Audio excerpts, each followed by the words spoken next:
You're listening to the Faeries and Folklore podcast by Ronel.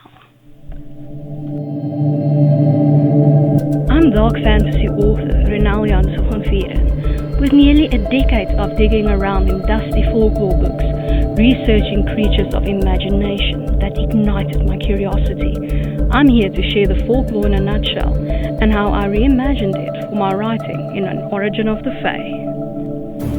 This is the Faeries and Folklore podcast. Hi, I'm your host, Ronel Janse van Vuuren. You can just call me Ronel.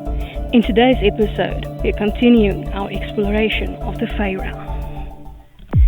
This episode is brought to you by my Dark Court Sisters book series, available in ebook, paperback, and audiobook. 3 sisters, 3 destinies, 3 ways to destroy the world. Go to ronelthemythmaker.com/Dark Court Sisters series for more. You can now support my time in producing the podcast, researching, writing, and everything else involved by buying me a coffee. This can be a once-off thing, or you can buy me coffee again in the future at your discretion.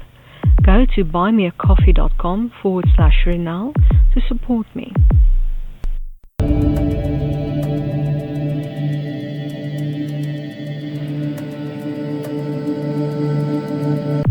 We're continuing our exploration of solitary fae.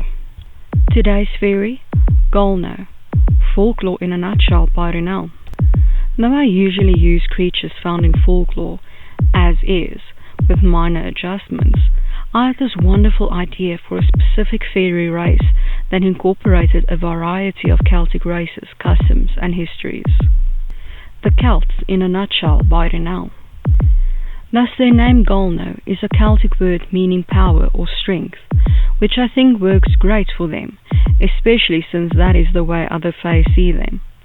If you have any image of the fierce Celtic warrior in your head, it is most probably inspired by the Greek and Roman historians who first encountered them and wrote about them.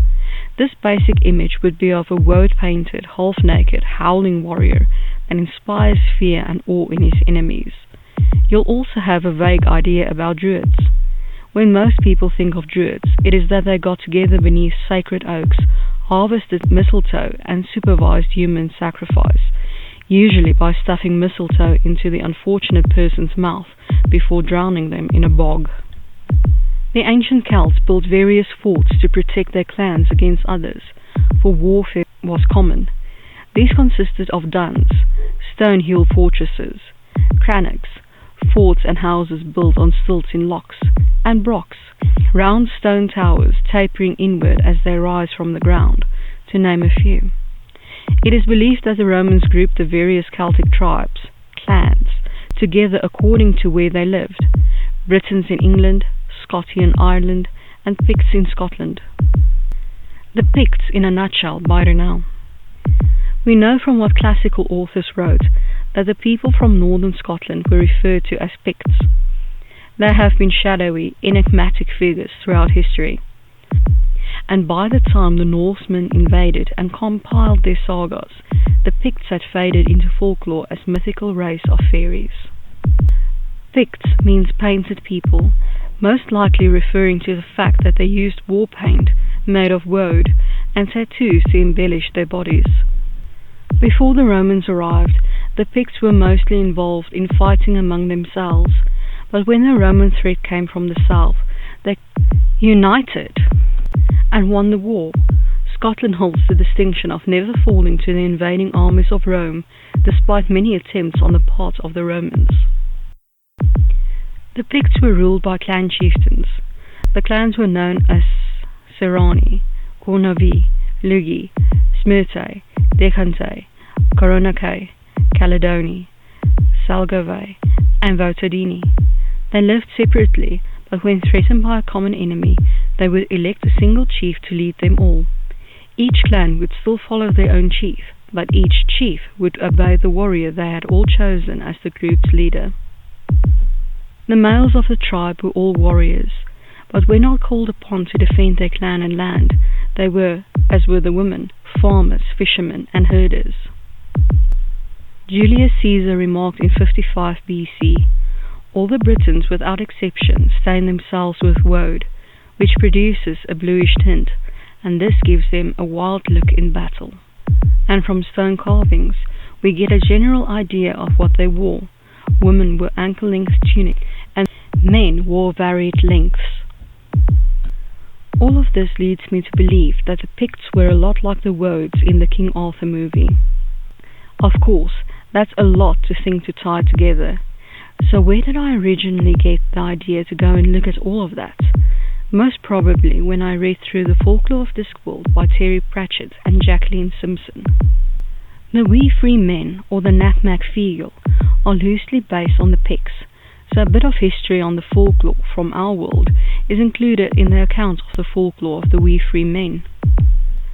Robert Chambers, in his Popular Rhymes of Scotland, 1870, wrote, "Short wee men they were, with red hair and long arms, and feet so braid that when it rained they could turn them up over their heads, and they served for umbrellas. The Picts were great builders, they built all the old castles in the country." This refers to brocks, a type of ancient round tower, which Scotsmen called Picts' castles. There's a lot more in the chapter about the Nat Mac Feegle, but this is what stood out the first time I read it. I was inspired by a lot of modern culture when creating these creatures. The knights and woads in the King Arthur movie always impress me when they go up against the Saxon army. And though many dislike the movie for its creative liberties with history and folklore, as a writer I don't mind that much.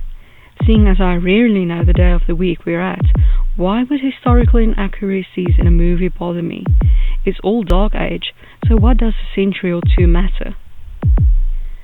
The knights and woads are wild, fearless, and will fight to the death for what is theirs. And that is exactly why I like the movie, so I incorporated those traits in the Galno.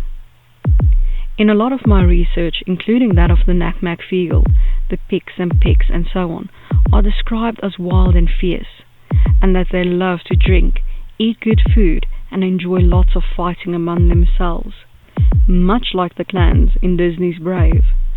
My Galno stick to that tradition. And of course, the Galno are great warriors, like the Picts, the Celts, the Nat Mac Feegle, and the Picts. The Galno started out as your average medieval fae living in a brock and basically mimicking the Picts and Celts.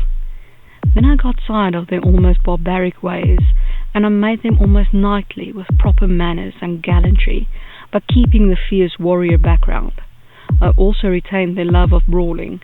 It makes them endearing. I recently stepped away from the pure medieval way of life, a character or two who preferred to dress a little differently while still keeping to clan colours, making themselves heard.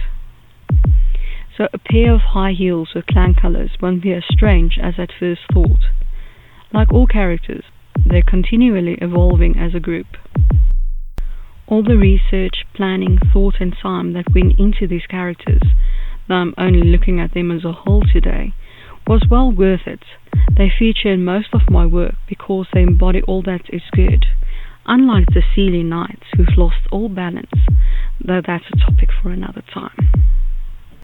And now for my interpretation of the Fae, in an origin of the Fae, Galno. Short warrior Fae who embody the Scottish medieval way of life, though there are a few rebels who've kept up with modern technology and fashion. Each clan has their own shade of purple to wear. This is mostly shown through the tartan claimed by each clan. Each clan has their own shade of blue eyes. Most all Galno have black hair, but some who embody summer have golden hair. All the clans live in Cragora, on a heath covered with heather. Cragora is a brock built out of special glowing stone. Cragora is situated in a part of Faeries located in the Highlands of Scotland. Humans know enough to stay away from this different realm located in their own world. The Galno were Seelie once upon a time, but are now solitary Fae. This means that they have to pay a tithe to live on court land. All of Faerie belong to the two courts. They believe in honour, bravery, courtesy, and gallantry toward women. The clans are led by three of the strongest lairds, the MacAlta, the McGregor, and the McKinnon.